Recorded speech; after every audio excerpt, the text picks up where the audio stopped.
mélòó wá làdísù tí Abubakar Siddiq radiyallahu ta'ala anhu gbà wá? A rí 142 hadith. Ẹ̀dẹ̀wòye hadithu àfáwà Abu Hurairah bó ti pọ̀ tó.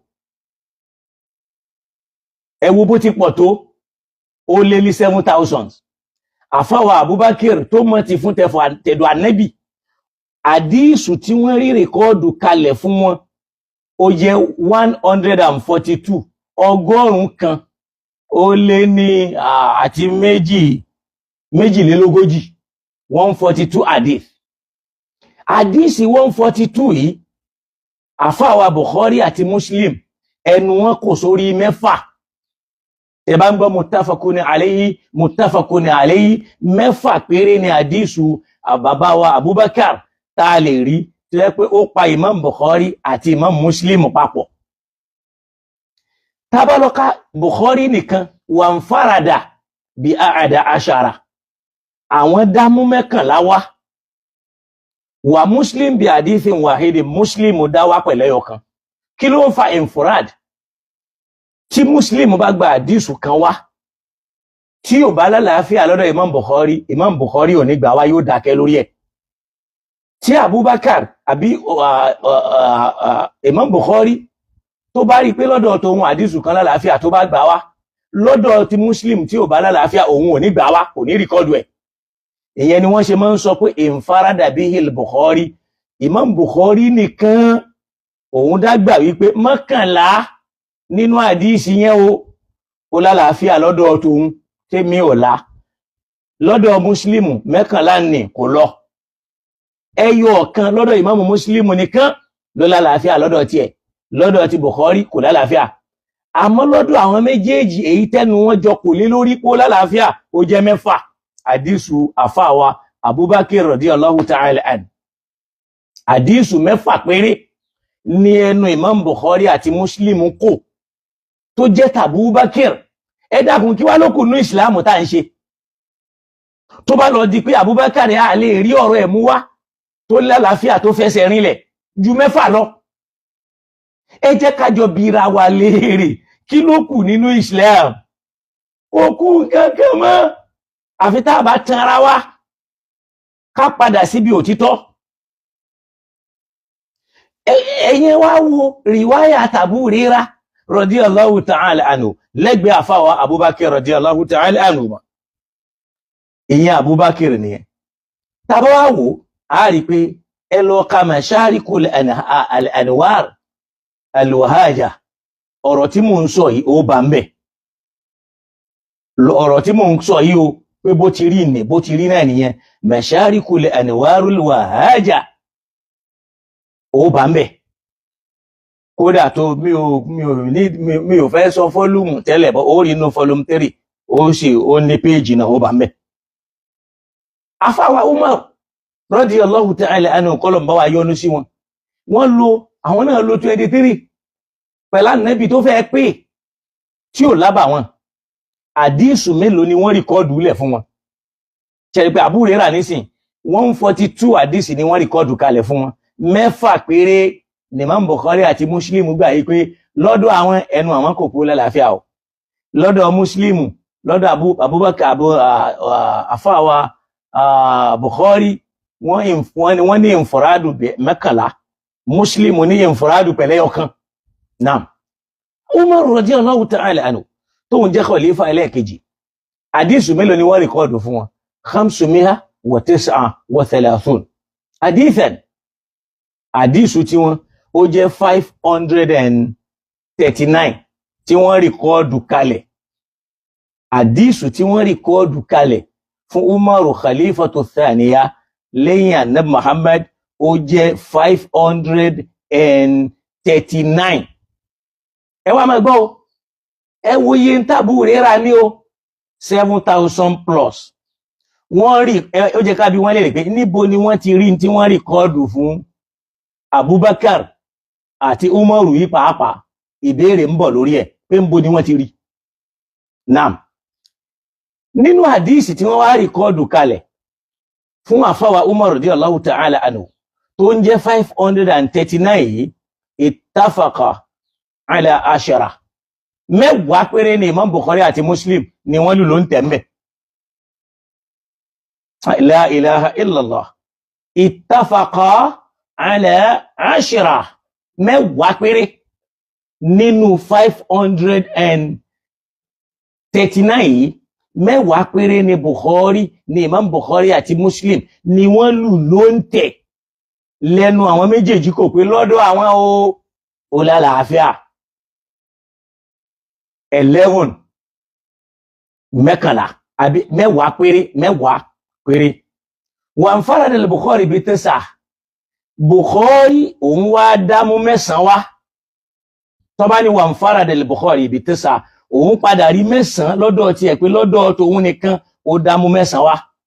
Wa Muslim bi 15. Muslim gbà pé lọ́dọ̀ tóun òun dá rìkọ́ọ̀dù 15 fún àfáwà Umar radiyallahu ta'ala anhu. Ẹ lọ wo tí wọ́n rìkọ́ọ̀dù fún Abu Hurairah. Ọ̀rọ̀ tí ó bá wá já sí pé 10 péré ni Imam Bukhari bá rí rìkọ́ọ̀dù fún Umar radiyallahu ta'ala anhu nínú gbogbo tí wọ́n kó jọ làwọn méjèèjì fẹ́nu kò lé lórí. Ẹ dákun, kí wá là ń pọ́n lé nínú hadith? Kí là ń bàbàrà nínú hadith tá fi ń pè lọ́rọ̀ Ànábì? Tó ráwọn tí wọ́n dá Ànábì gan mẹ́rí láàrọ́rọ̀ wọn yìí, láàrọ́rọ̀ Ànábì lọ́dọ̀ wọn yìí.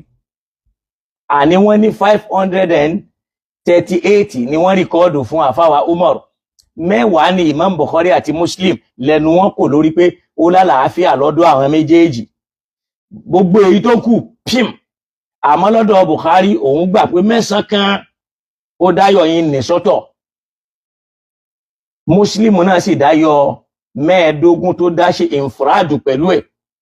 Èyí tẹ́nu wọn wájọ kò lórí ẹ̀ náà ni 10 tẹ́nu wọn jọ kò lé lórí. Ẹ dákun, 10 fún Umar radiyallahu ta'ala anhu. Ókè, kí wá là ń ṣe? Kí wá la gbọ́ lọ́dọ̀ Ànábì? Kí wá là ń bàbàrà nínú àdísù ń gbà náà? Alhamdulillah. Uthman ibn Affan radiyallahu ta'ala anhu tóun jẹ́ khalifatu ath-thalitha. Lahu 146 haditha. Àwọn ní wọ́n rìkọ́ọ̀dù 146 hadisi fáwọn. 146 hadith. 146 hadith ni wọ́n rìkọ́ọ̀dù kalẹ̀ fún Uthman ibn Affan láyé àti lọ́run. Inna lillahi wa inna ilayhi raji'un. Ittafaqa ala 3. 3 péré ni Bukhari àti Muslim náà lù ló ń tẹ̀ ń bẹ̀. Ittafaqa ala la ilaha illallah. Ọlọ́run kó ṣíjú àánú wa kó ràn wá lọ́wọ́ o. 3 àdísù 3 péré ni Imam Bukhari àti Muslim lẹ́nu àwọn mẹ́tẹ̀ẹ̀ta kò pé ẹnu àwọn kò pé mẹ́tẹ̀ẹ̀ta yìí ó lálàáfíà nínú gbogbo tí wọ́n rìkọ́ọ̀dù kalẹ̀ fún Uthman tí ń jẹ́ khalifa ẹlẹ́ẹ̀kẹrin nínú àdísì tí wọ́n pè òǹkẹ́ ẹ̀ ní 136 tí wọ́n rí rìkọ́ọ̀dù fún Uthman. وانفرد البخاري ب9. Imam Bukhari ب9. Bukhari wá dá ní 9 lọ́tọ̀. Tó gbà yí pé 9 yìí òun dárí pé lọ́dọ̀ tóun ó lálàáfíà, lọ́dọ̀ Bukhari, lọ́dọ̀ Muslim kò lálàáfíà. Lọ́dọ̀ Muslim òun dá lọ pẹ̀lú 15 lòun lọ pẹ̀lú ẹ̀. Ìyẹn ń fi hàn pé nínú hadith 146 tó wà rìkọ́dẹ́ẹ̀dì fún Uthman 3 péré ló fẹsẹ̀ tilẹ̀ dáadáa lọ́dọ̀ Imam Bukhari àti Muslim. 3 péré. Imam Bukhari wá dá ṣe infrad al-Bukhari bi9 pẹ̀lú àdísù 9. Muslim náà dámú 15 wá. 15 tọ̀dọ̀ Muslim yẹn kò lálàáfíà lọ́dọ̀ Bukhari. Èyí 9 tọ̀dọ̀ Bukhari kò lálàáfíà lọ́dọ̀ Muslim.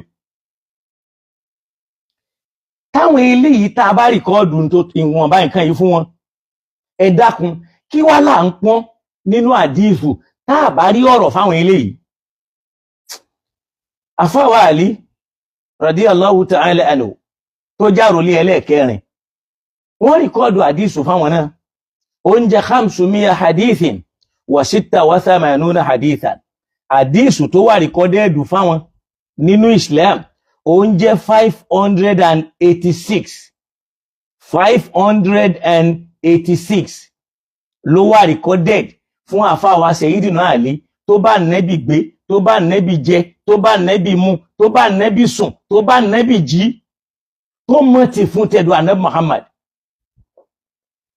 ṣùkọ́lọ̀ kó ṣe dáadáa fún wa àdísù tó wà rìkọ́dẹ́ẹ̀dì fún àfáwà Ali radiyallahu ta'ala anhu ó jẹ́ 586 nínú 586 yìí èyí tẹ́nu Imam Bukhari kò lé lórí pé lọ́dọ̀ àwọn méjèèjì ó lálàáfíà ittafaqa ala 20 ó jẹ́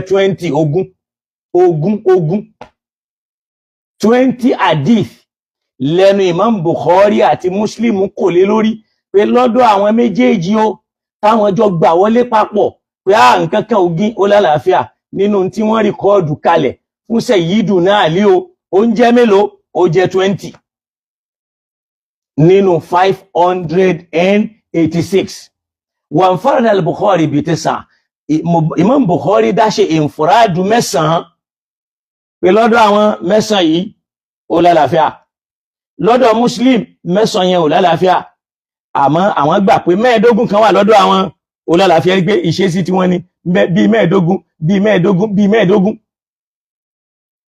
tẹ́ bá wò nísìn ẹ rí wípé lọ́dọ̀ àwọn àfáwà Umar ibn Khattab Imam Muslim ó ṣe infurad 15 lọ́dọ̀ Uthman 15 lọ́dọ̀ Ali 15 ó ṣe ń jẹ́ 15